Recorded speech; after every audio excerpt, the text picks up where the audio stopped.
A new year begins. A new year begins, and with it, new possibilities to keep becoming the community we're called to be.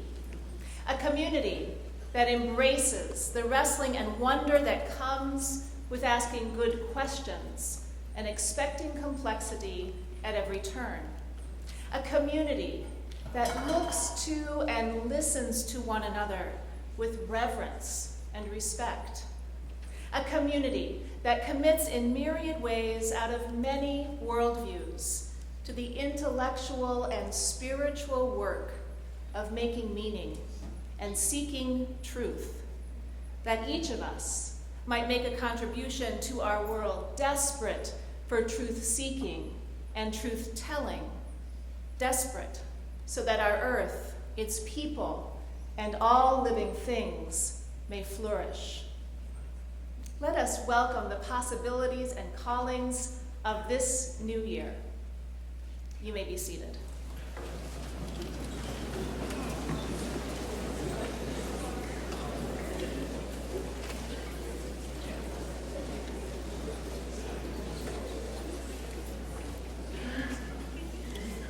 We have some folks still finding seats. Yeah,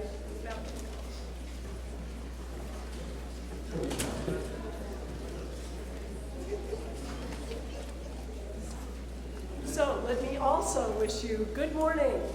Good morning. And what a glorious morning it is for our Convocation ceremony, the official opening of the academic year. So I want to welcome you to this 169th year in the life of Illinois Wesleyan University. Every September, those of us in the university have a sense of excitement, of fresh possibilities, of the new. If you're a student, where will this year take you? So many paths are open. Maybe you'll learn Japanese, study abroad, major in theater arts, switch to pre-med, switch out of pre-med, become an academic All-American, discover esports is your thing, or even discover the person you'll marry. For your faculty, September is equally exciting because they will be meeting you, new students. Not only first years, but also upper class students they may not have encountered yet. Our faculty are great teachers who care deeply about their students and love their subjects. The possibility of lighting a spark in a student this year who will come to love their field of study as much as they do is, well, in many ways, it's what we live for. It's why we've chosen teaching and scholarship as our life's work. So I hope and trust that as we're gathered here this morning, we're all approaching this academic year with a sense of anticipation and energy and renewed commitment to the values that bring us together in this beautiful and special place. For IWU, this year is an almost unique moment of renewal. Not only new students and new faculty members, but also a new chair of the university's Board of Trustees and a new president.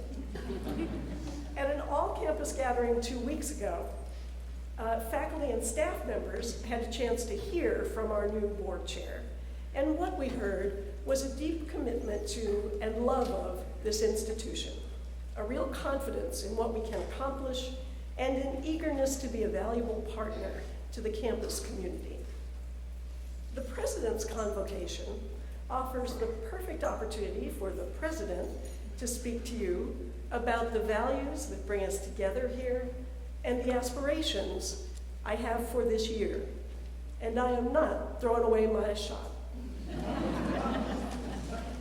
Because my field of study is Latin, I can't resist beginning with a word about the word university. Two Latin roots combine here, uni, meaning one, and verso, meaning turn. Now, how does that make sense? Well, together, these come to mean a group of people turning as one, a community. So the first thing to be clear about is that we all, are part of a community here at IRU, with all the joys and the responsibilities that brings. What kind of a community is a university? More than 100 years ago, an extraordinary and transformative president of Harvard University, James Bryant Conant, said, "He who enters a university walks on hallowed ground." Why hallowed ground? I think it's because of the purpose that brings us together. We might describe that purpose as the pursuit of knowledge or the quest for truth, even if we think of our purpose here as growing personally and becoming more complete and fulfilled selves. That too is a kind of striving after knowledge and truth. At Wesleyan, these goals are even enshrined in our Latin motto, Scientia et Sapientia, knowledge and wisdom. Sapientia goes beyond just knowing stuff, Scientia. It's a deeper seeking, what I'm calling here the search for truth.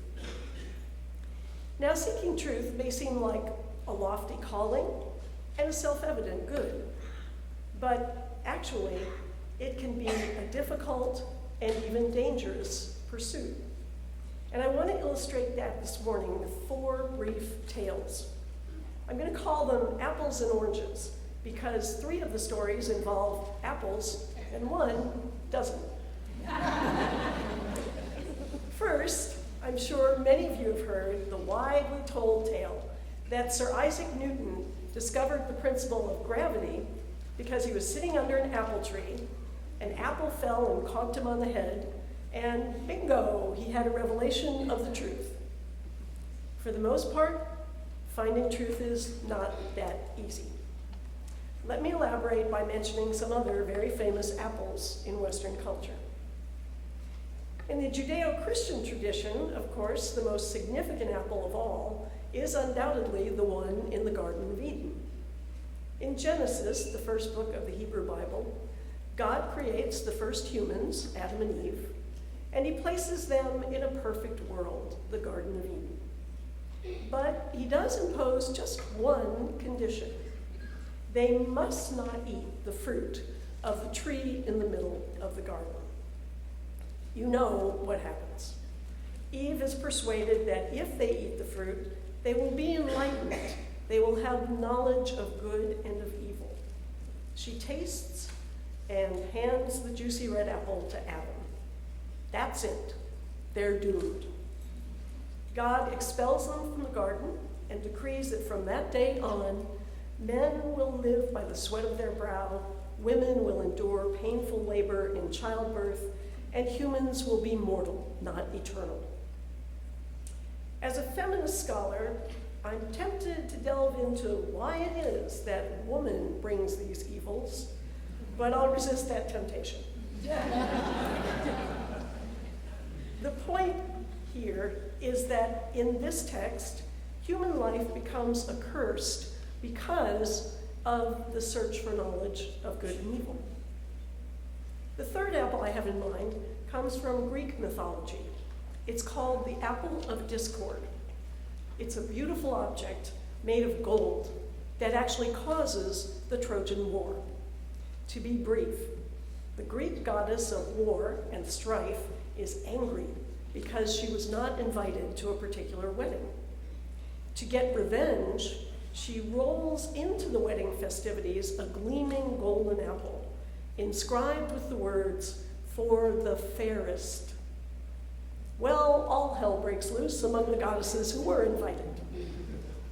Each of them, of course, presumes that she is the one who deserves the apple for the fairest. To solve the dispute, a young Trojan prince, Paris, is called in. Simplifying a bit, Paris's judgment is that the apple should go to the goddess of love, Aphrodite. She, in turn, offers him the most beautiful woman in the world, Helen. Small problem, Helen's already married to the Greek king Menelaus. As a result, world war, the Trojan War, breaks out. The war drags on for 10 years, decimating the Greeks and completely destroying the city of Troy. Note that the core of the problem with this apple is also the search for a truth. Among the goddesses, who is the most deserving? And also note that the goddess of strife knew that simply setting in motion this search for a truth would result in disputes and discord.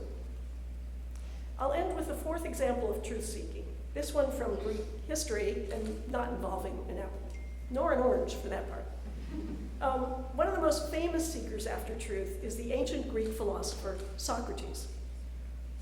He devoted his life to teaching the young men of Athens, attempting to persuade them that the most important thing they could do was not to make the pursuit of wealth or fame the goal of their lives, but rather to inquire into things like the nature of justice, the best form of government, and what it really means to lead a good life.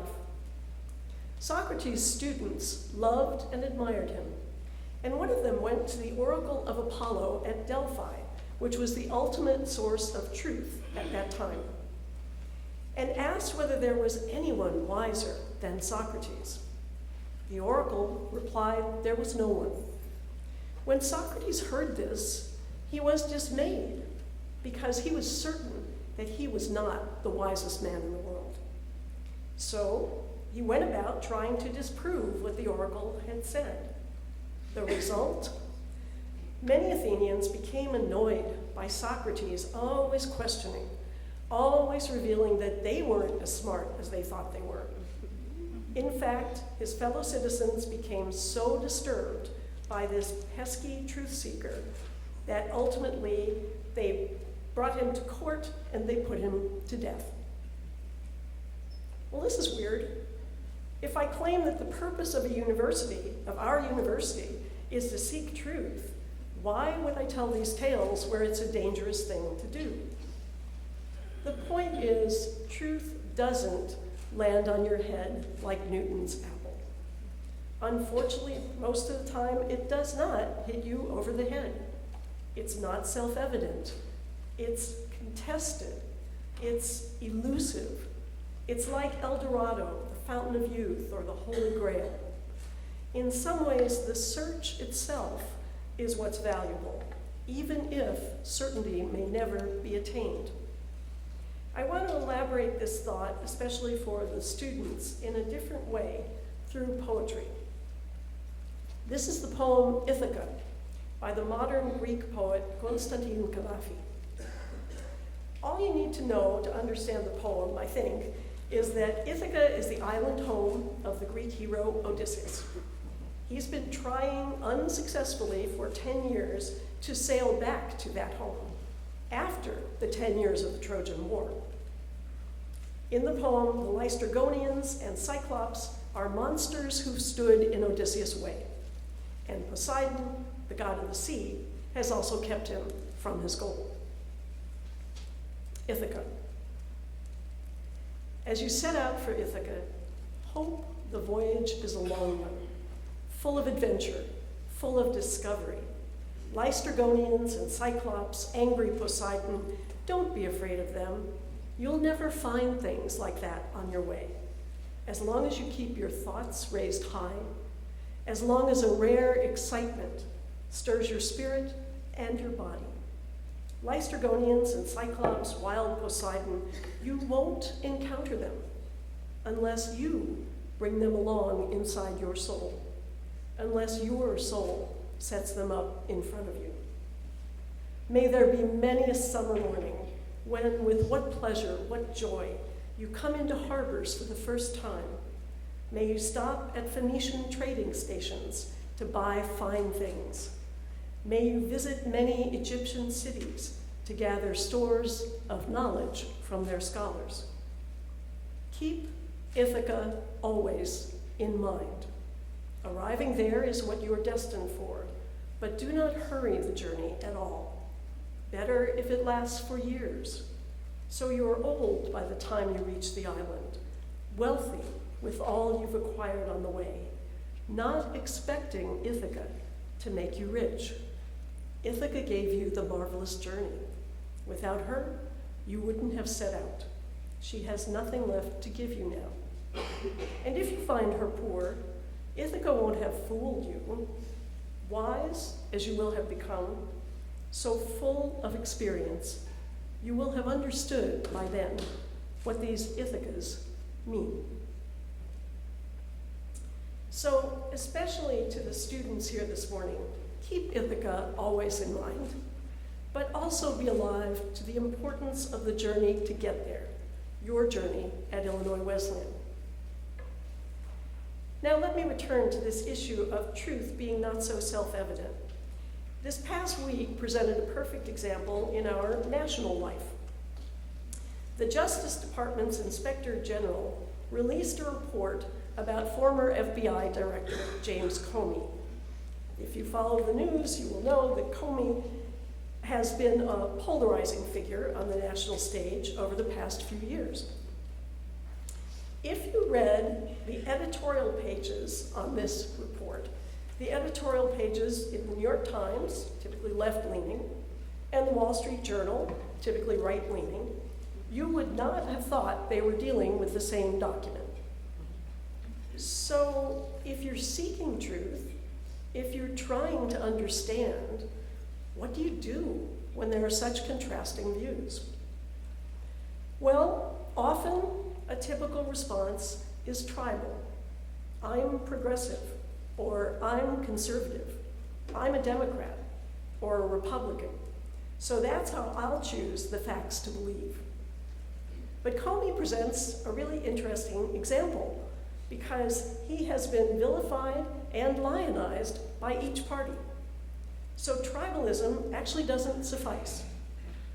In fact, it's never enough. And that's what I'd like to emphasize with our fact or fiction theme this year. Simply falling back on, I belong to this tribe or I belong to that tribe, does not serve us well in our university or in our nation.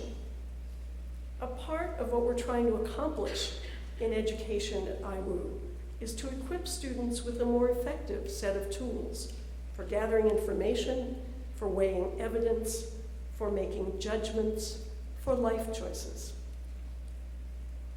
A friend of mine, Richard Broadhead, was for a number of years the provost of Yale.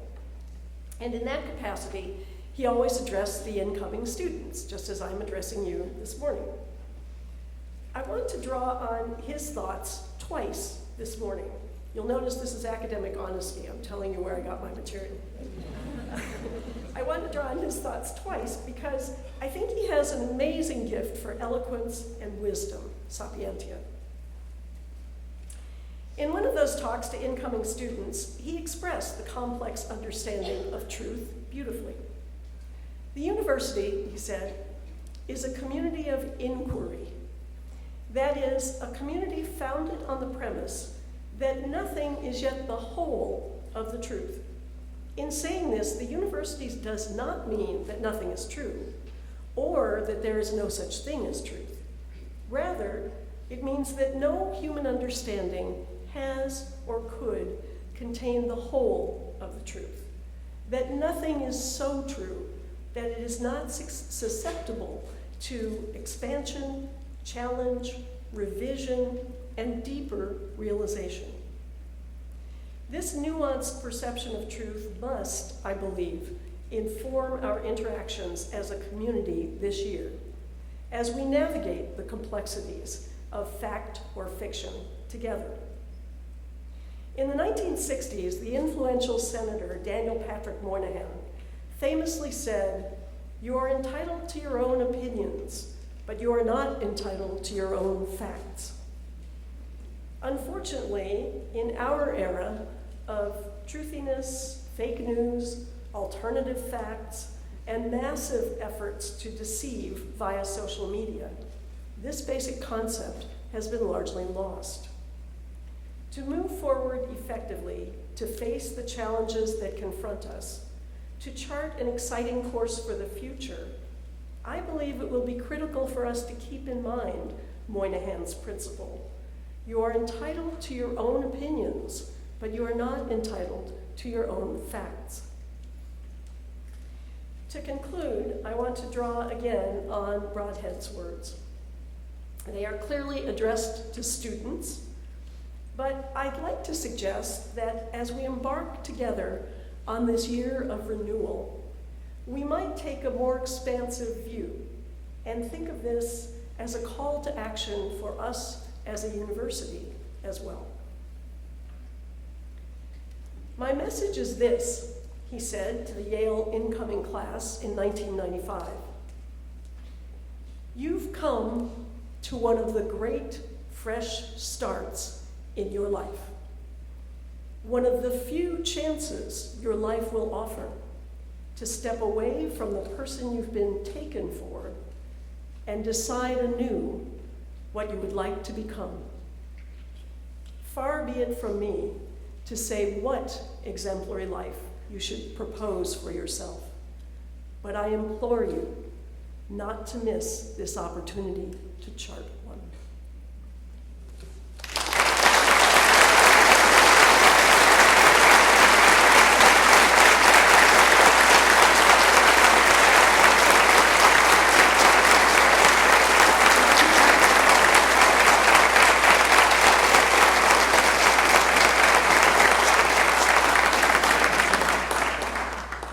Thanks so much. And now I'd like to invite Lydia Kublesa to lead us in Alma Wesleyana. The words are in your program, if you're not familiar with them. And at the conclusion of the alma mater, please remain standing. You will rise for the alma mater and wait for the platform party to recess first. Thank you. So please stand for the alma mater.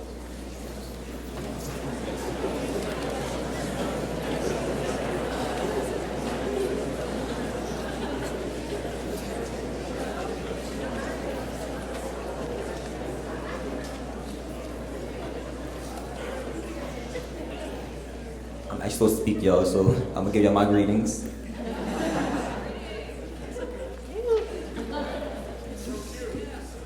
I think y'all can be seated. Y'all don't have to stand.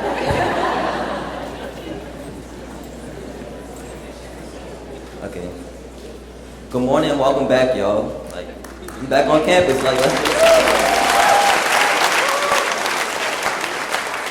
For those of you who may not know me, my name is Quentin Jackson, and I have the pleasure of being your student senate president.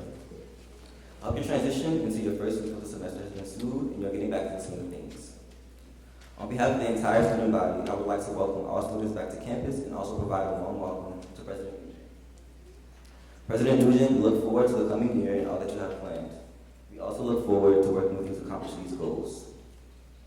As we begin this semester together as a campus community, I hope we can foster a space that is inclusive to everyone regardless of their background and also create a space that is sustainable. It is up to us as a community to shape the experience here on campus. Let's create a blueprint, not just for ourselves in the moment, but also for those who come after us. Have a voice and use it. Do not remain complacent. If you believe something needs to be changed or something needs to be done differently, voice it. Because as I stated before, this is our campus and we create the culture, what the culture looks like. I will provide us with so many incredibly valuable resources, but at the end of the day, it's up to you to reach out and grab them. I encourage you to maximize your potential while laying the framework for your future.